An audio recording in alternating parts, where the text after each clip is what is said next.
This isn't a deficit for you. This is not the end for you, right? This is the beginning of a partnership with yourself, an alliance with your heart, your soul, and your spirit, where you get to redefine how you want to walk in this world. Because you can't prevent heartbreak from happening forever. None of us can. However, you can dictate how you respond to that shit. I'm really embarking on this journey of coaching, and I'm becoming an infidelity coach and a relationship rebuilding coach. And I think that what drew me to that was personal experiences, right? And that's what made me really want to not only talk to people who have gone through infidelity and really difficult relationships, but help them figure out what they want, where they want to go with their lives, right? I'm looking at it as the cup half full, not in a delusional way, but okay, so the shit happened, right? It fucking happened. You can spend the rest of your life angry, or you can spend the rest of your life curating your life so that it fits you. Because what infidelity does is it takes away all of the security that you've delicately structured. And sometimes we know that shit's about to pop off, and we still watch that shit happen. We still watch it. We watch the fucking movie and be like, yo, this isn't really happening to me, because in your head you couldn't fathom doing something so foul to someone else. So what do you want your life to look like after going through something like that? How do you want your algorithm to run after going through infidelity and betrayal, right? Do you want that to be the legacy of your life? I didn't want that to be the legacy of my life, but I also didn't want to play the blame game. Like, what? I don't have time to play the blame game. The shit fucking happened. I can't fix that part of what happened, but I can make sure that I respectfully repair myself so that if ever I wind up in this situation again, it doesn't fucking take me down. It doesn't knock me to my knees the way it did the first time, right? Because these life lessons aren't always easy. They usually come with a hell of a cost, right? And heartbreak is like nothing I've ever dealt with before, because you literally have to continue living. Like, you're still gonna have to pay bills. You fucking still have to get the kids ready for work. You still have to deal with bill collectors calling. You still have to go into your job and deal with your coworkers. You still have to do all of these things while your life is falling apart. So like, you're dying on the inside and the outside sometimes, simultaneously, while you have to keep everything alive so that it doesn't fall the fuck apart, right? So that the life that you are presently in is not completely destroyed by the hell that you're presently in. And I was like, yo, I can talk about that.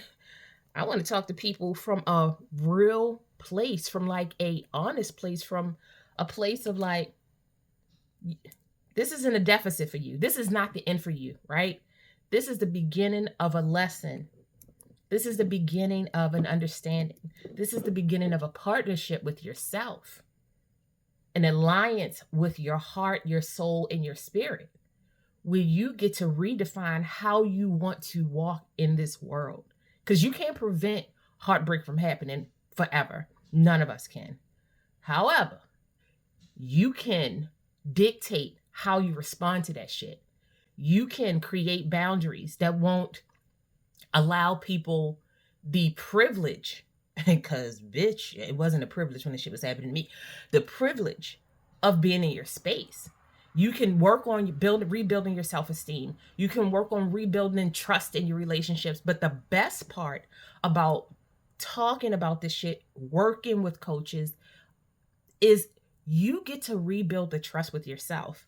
That was huge for me. Huge. Like trusting my decision making, because yes, I knew technically I didn't do shit, but I still didn't trust my thoughts. I didn't trust my decision making. I didn't trust how I was moving in the world, even though I knew it wasn't me.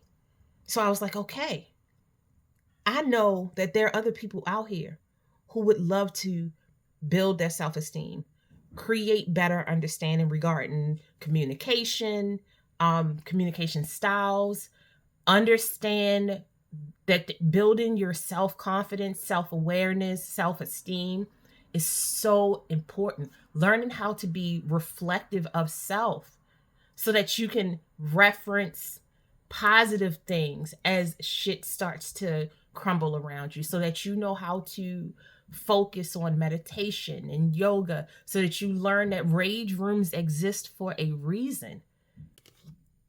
Sometimes you want to break shit up a lot. And you want it to be able to scream and it can't. Utilizing big brain. Oh, a rage room. Okay, all right. Because you can always picture knocking somebody block off and not going to jail. But if you really knock that block off, you going to jail. And I was like, I'm not going to look good in jail because the way those bars are set up. God, please. Change me out, Lord. I was not prepared, but I know that one of the toughest times in my life it set me on the trajectory to redefine what I wanted my truth to be, what I wanted my life to be, what I wanted my spirit to be, what I wanted my mental health to be, what I wanted my love to be, what I want my boundaries to be. It like really solidified for me that, all right, you're already at rock bottom, bitch. You are at rock motherfucking bottom. You can't go anywhere but up. And while you're rebuilding the foundation that was literally crumbled, torn apart, you get to set it up the way you want. You don't have to bring in your trauma. You don't have to bring in anybody else's voices. You don't have to bring in anybody's perspectives. You get to just build a life that you want.